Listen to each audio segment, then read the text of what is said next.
it would come as a surprise. The secure communication system transmitting to the Ohio-class U.S. submarine fleet would be the first to receive the command.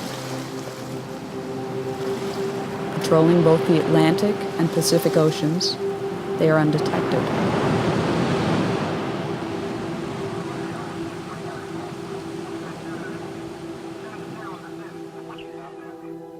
Fourteen of the 18 warships are equipped with 24 Trident missiles each, Trident 1s and Trident 2s. The remaining 4 are armed with 154 Tomahawk cruise missiles, which can be outfitted with nuclear warheads. The fleet as a whole represents half of the United States' strategic thermonuclear capability.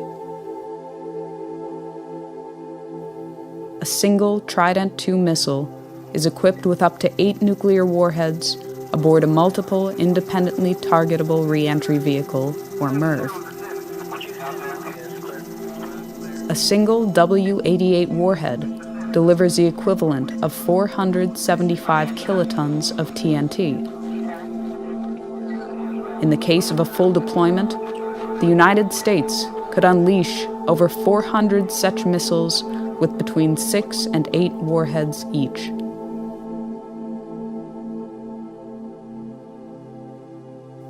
From the time of launch, it can take less than 10 minutes for an SLBM to reach its target, or as little as 5 minutes if it is flown on a depressed trajectory. This allows a very short margin for reaction.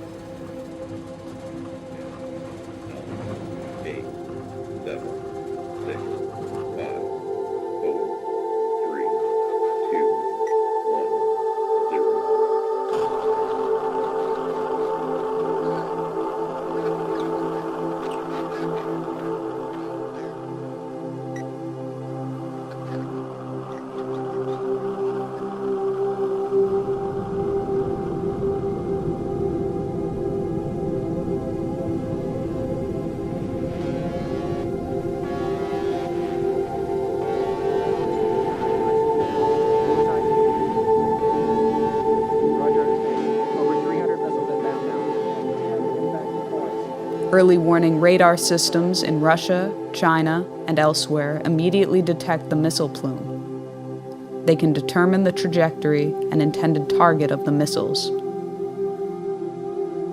Minutes fracture into seconds. This is not a test. This is not scheduled.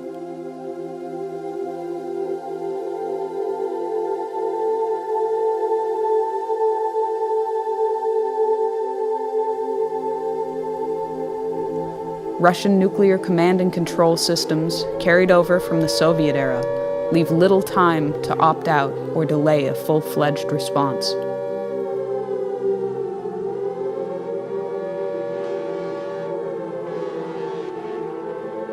Within 50 seconds, the missile has peaked above the Earth's atmosphere. It reaches its top speed. The engine drops off. The bus releases multiple warheads as well as decoys. The radar systems on the ground are overwhelmed and unable to differentiate the two when they are in post-boost phase. Re-entering the atmosphere, the decoys burn off, and the warheads enter their terminal phase.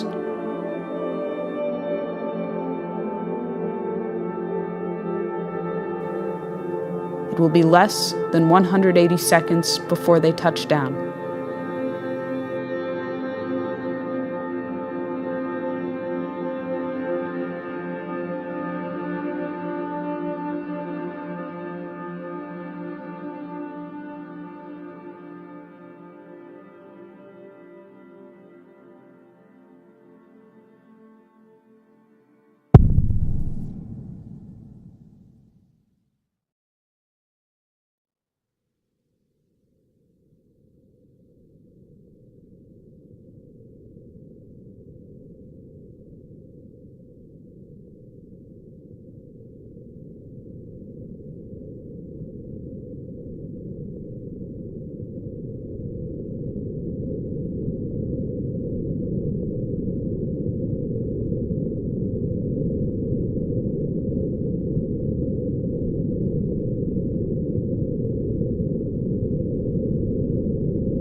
that goes off in full in the first shot.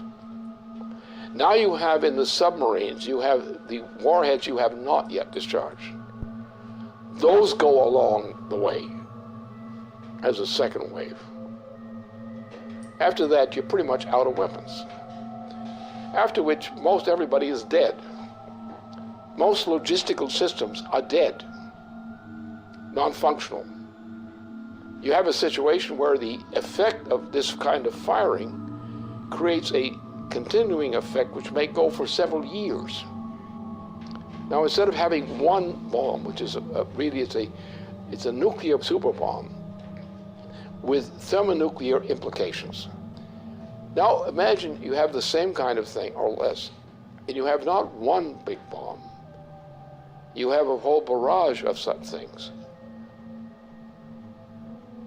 The exchange involves Russia.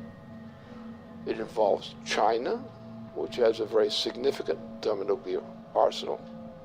It implicitly involves India. It involves the United States. It involves the extermination, virtually, of Western Europe.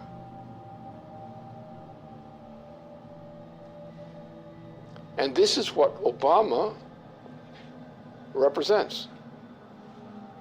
It's what he's intended.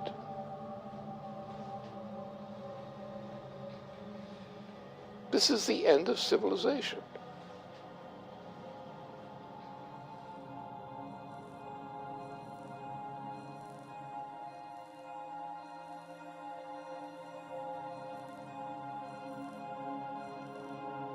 The flash was unimaginably bright. As the rain fell, the wind grew stronger and stronger, and suddenly, probably because of the tremendous convection set up by the blazing city, a whirlwind ripped through the park.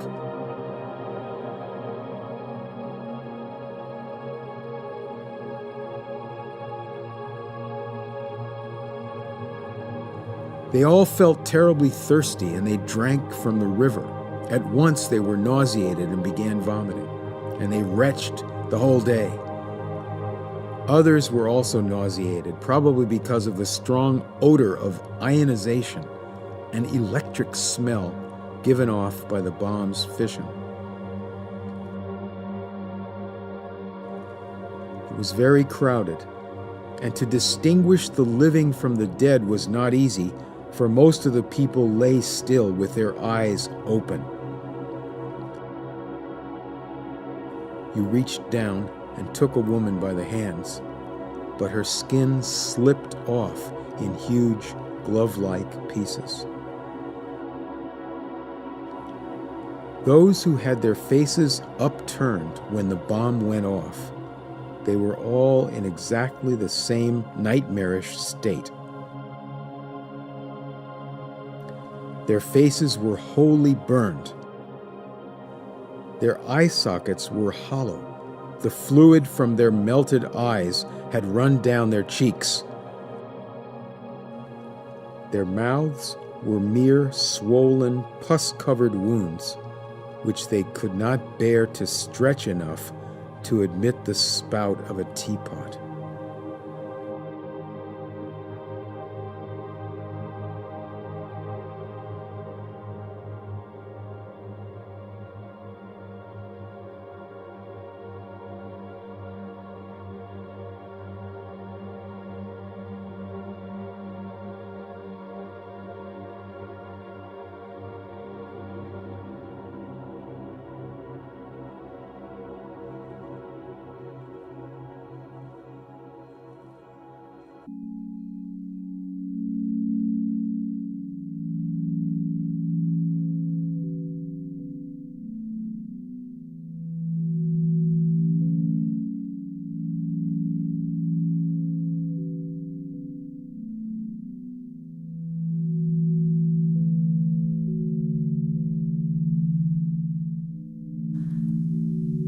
The current world population is 7 billion persons.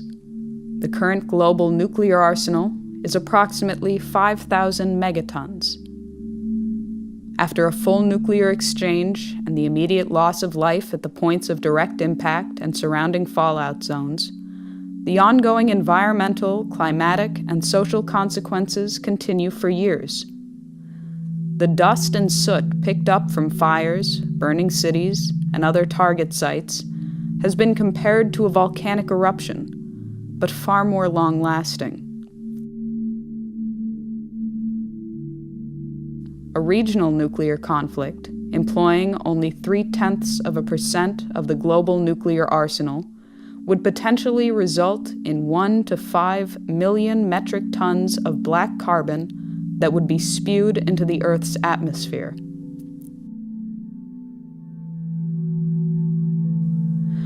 A spring or summer attack, or an attack in the extended region of the subtropics, would inevitably cause the smoke injections to heat, absorbing shortwave radiation, and to rise.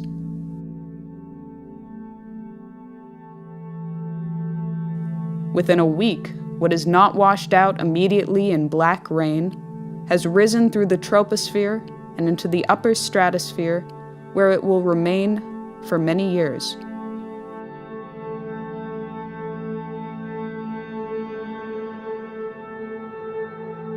The smoke cloud and the absorption of residual particles plunges global surface temperatures.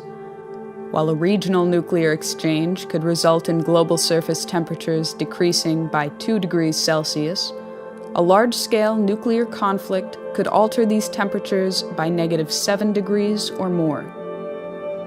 In the depth of the last ice age, some 18,000 years ago, the temperature difference from today was -5 degrees.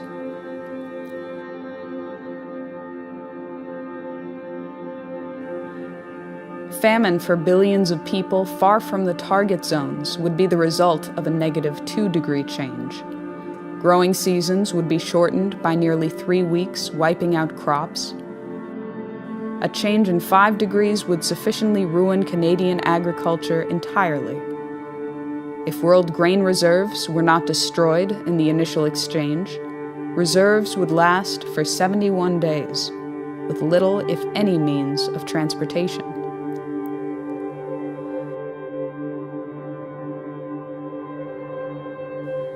The global hydrological cycle would be disrupted due to the rapid climate change, and global precipitation would likely drop by 45%. The total integrated dose of radiation to living things could reach up to half the level of lethality for human beings, even in regions of the world outside the war latitudes. If nuclear installations were targeted, including plants, fuel cycle installations, and waste dumps, and nuclear materials were vaporized, it would create a very long-lasting impact on survivors.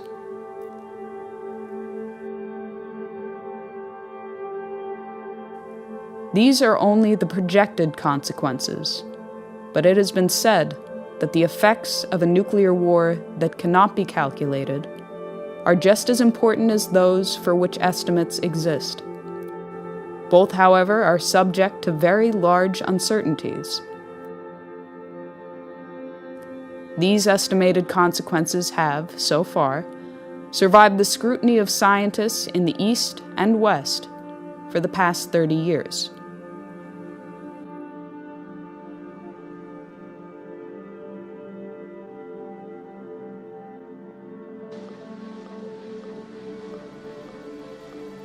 This is a full-scale commitment to an attack on the entire Eurasian continent, especially the Asian side.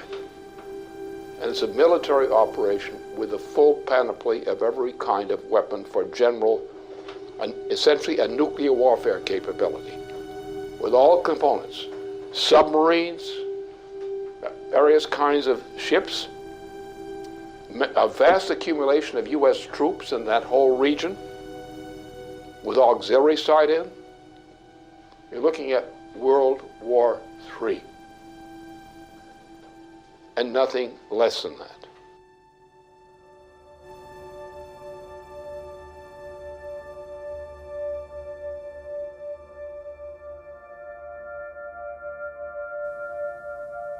In the period of late 2011, U.S. President Barack Obama inaugurated a Pacific Century, or a Pacific Pivot, which expands U.S. military presence in the naval theaters of the Pacific and Indian Oceans.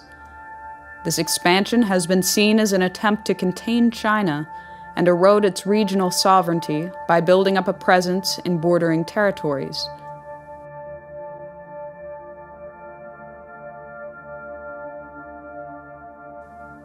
Barack Obama's rebalance to the Pacific includes plans that would take effect over the coming years to station 4 littoral combat ships in Singapore, to obtain increased U.S. access to the Australian naval base at Perth, and increase troop levels at Darwin to 2,500 troops. There are also plans to expand troops in South Korea to 28,500, to expand troop presence in Guam, the Philippines, Japan, and to maintain the forward deployment of U.S. aircraft carriers in that theater. China has responded to increased U.S. presence in the Pacific with the Area Denial Anti-Access Strategy, Chinese military measures to keep adversaries out of strategic territory bordering their country, in particular the East China Sea. In addition, the Pacific strategy also includes a missile defense shield, which would be on the soil of South Korea, Japan, and Australia, targeting Asia and the Middle East. As a response to what was seen as an Asia-Pacific arms race, Chinese press indicated that to improve its security, China would upgrade its nuclear weapon capability. They would also develop offensive nuclear-powered submarines with ballistic missile capabilities sufficient to break the interception capability of the U.S. missile defense system.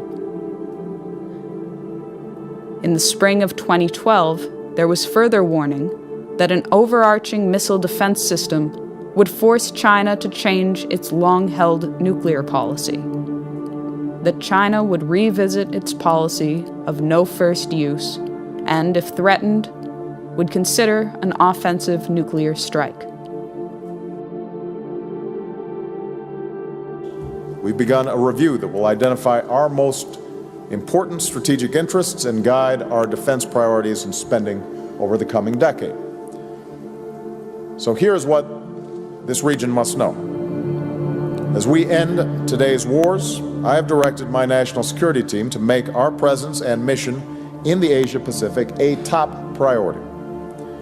As a result, reductions in U.S. defense spending will not, I repeat, will not come at the expense of the Asia-Pacific.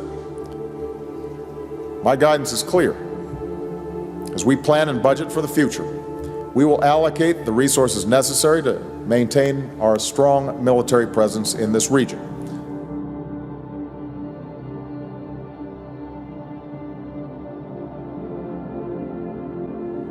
Since the 2009 inauguration of the Obama administration, plans for the European phased adaptive approach have continued and escalated in spite of Russian offers of a joint ABM system.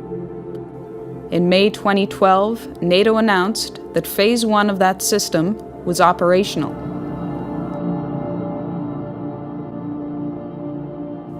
Phase 1 includes the deployment of ballistic missile defense systems along the perimeter of Russia. As part of Phase 1, the United States has deployed a missile defense radar to Turkey.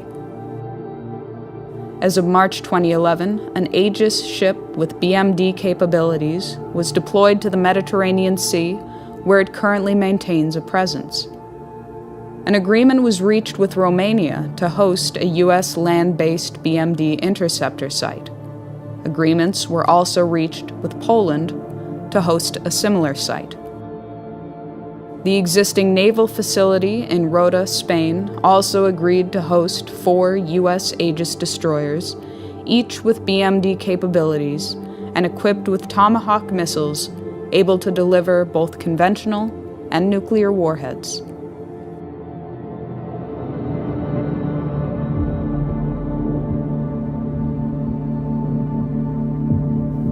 Responding to the inauguration of Phase 1, Chief of the General Staff of the Russian Armed Forces, General Nikolai Makarov, warned that while a joint U.S.-Russia development of a BMD system was an option that should be pursued, the continued buildup of a BMD system on Russia's border was seen as a threat to Russian security and a provocation.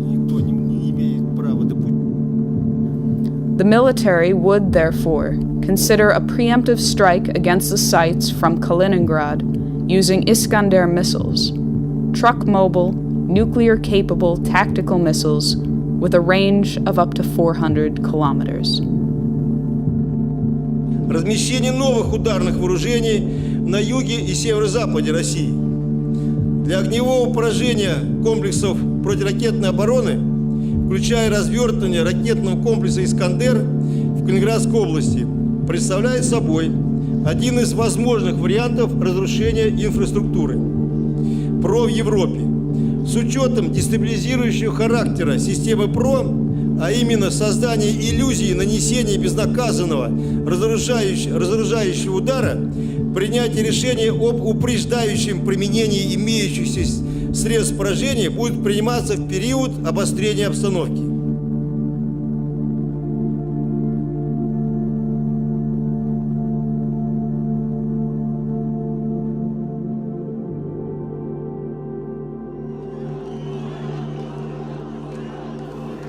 It was demonstrated at Brussels early in February 2012 that while Russia and China abstained from giving their support to UN Resolution 1973, they would forcefully draw the line on Syria and implicitly on Iran. That future interventions or regime change operations in violation of the United Nations' professed commitment to defend the sovereignty of all independent states would no longer be tolerated and would be countered by force if necessary. Должны выйти на те параметры, которые прописаны в этом договоре. Одновременно будет развернута очень широкая работа к тем, чтобы все страны или весь ядерный клуб, который очень обширен сейчас, подключились к этому договору. Мы понимаем, что так нельзя. Радикалов. Я уже не говорю, что в какой-нибудь момент такие действия, которые подрывают государственный суверенитет, могут закончиться вполне себе такой полноценной региональной войной. И даже, никого не хочу пугать, с применением ядерного оружия.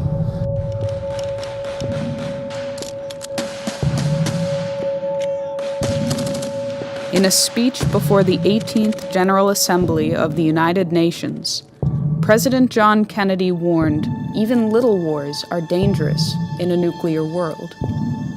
Today it has been through the hardline preventive actions taken by the U.S. Joint Chiefs of Staff and the Russian military and political leadership that have held back the tides of a threatened international conflict. Simultaneous with these delays, the economic conditions in the transatlantic have deteriorated to the point of imminent breakdown, while the Eurasian region has enjoyed relative prosperity in comparison.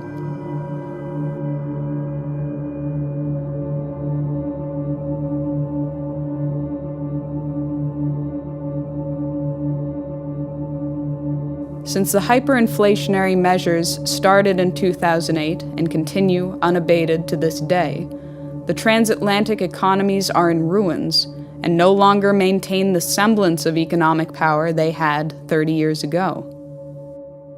Similarly, NATO no longer maintains the military power it had during the Cold War.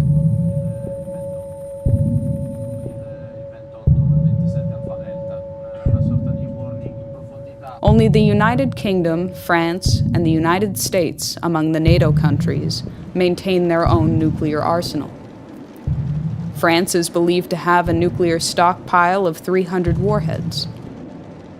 And Britain maintains a stockpile of 225 with 160 active nuclear warheads.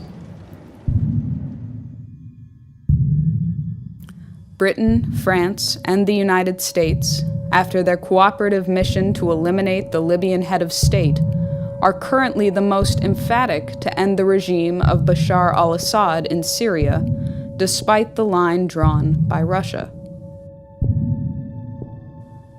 This enthusiasm from the West has taken the form of openly arming barbaric opposition groups.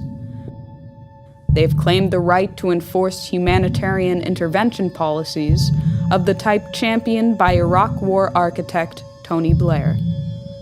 And from the United States, President Obama is escalating the propaganda campaign to establish the pretext for a full-fledged U.S.-led military intervention into Syria and beyond. That a red line for us is we start seeing a whole bunch of chemical weapons moving around or being utilized. That would change my calculus. That would change my equation. If world war were the intention, a Middle East attack would immediately engage the world powers of Russia and China. Inevitably, the United States would employ the greatest assets of its nuclear arsenal. The trajectory of a ballistic missile launched from the Pacific Ocean or Atlantic Ocean, the normal patrol areas of the Ohio-class submarine, would most likely cross China or Russia, assuming the target to be somewhere in the Middle East or Asia in general. This has two significant implications. First, the U.S. would have to inform Russia or China of its intentions prior to initiating a strike from a submarine, if either of those two nations was not the intended target, which blunts the effectiveness of the strike. Second, the launch acts as a datum for the submarine itself. If the launch platform is also carrying nuclear weapons, the effect of launching a missile makes the entire submarine and its nuclear payload more vulnerable. Assuming that other nations have been informed of an intention to launch a strike from a ballistic missile submarine, this may afford a nation an opportunity to actually destroy the submarine. For these two reasons, it is unlikely that any U.S. president will execute a non-nuclear strike from an Ohio-class submarine on strategic deterrent patrol.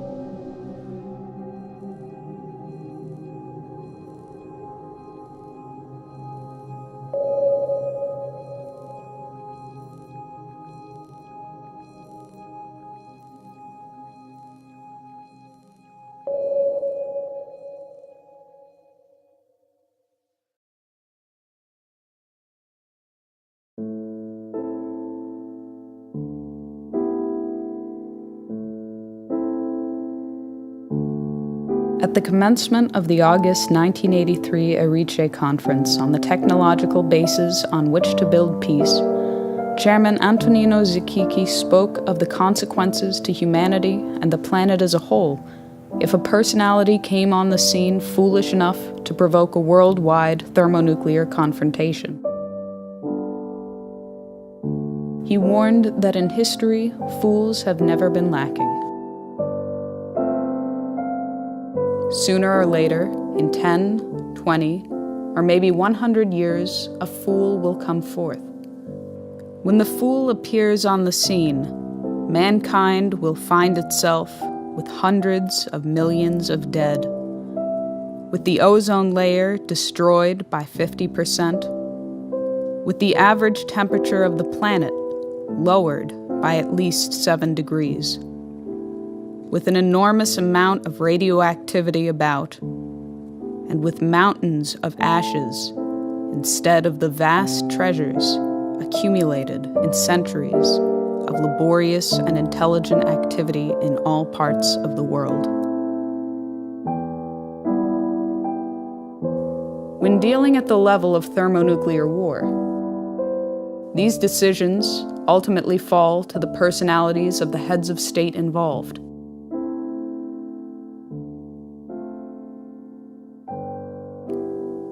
When the American people chose Dwight D. Eisenhower to lead the nation, it was his handling of the Suez Crisis which drew us back from what would have inevitably escalated into nuclear war. Is the language of atomic warfare. When the American people selected John F. Kennedy to be commander-in-chief, it was his commitment to survival and progress and peace that guided his hand in dealing with Soviet Premier Nikita Khrushchev in Cuba, in Berlin, and in securing a nuclear test ban treaty.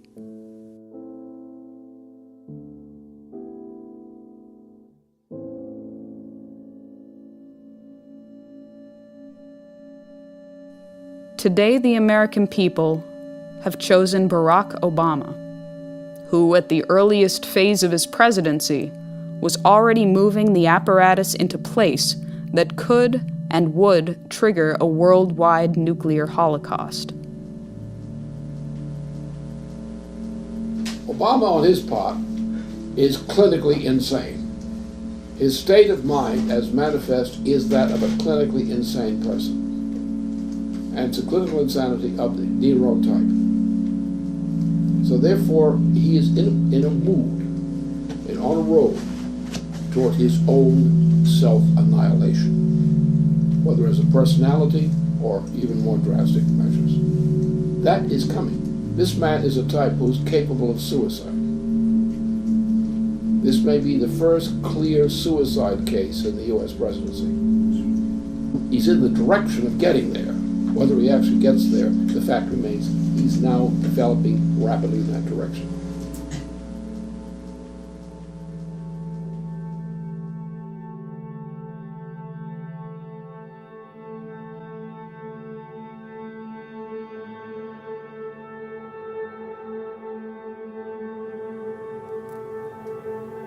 The American people will soon go to the polls to decide the next President of the United States. Recent estimates and reports indicate that the United States military, in particular the U.S. naval capability, will be at its peak deployment capacity in the coming months before elements are retired, phased out, or cut from the budget.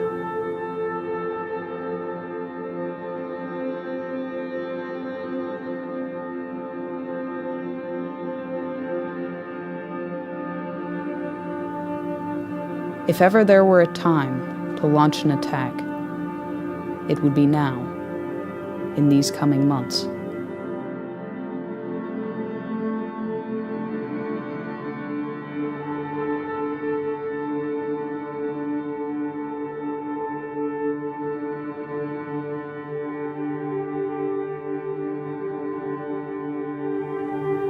If ever there were a time to prevent such an attack, it would be now, before the consequences of the November 6 election.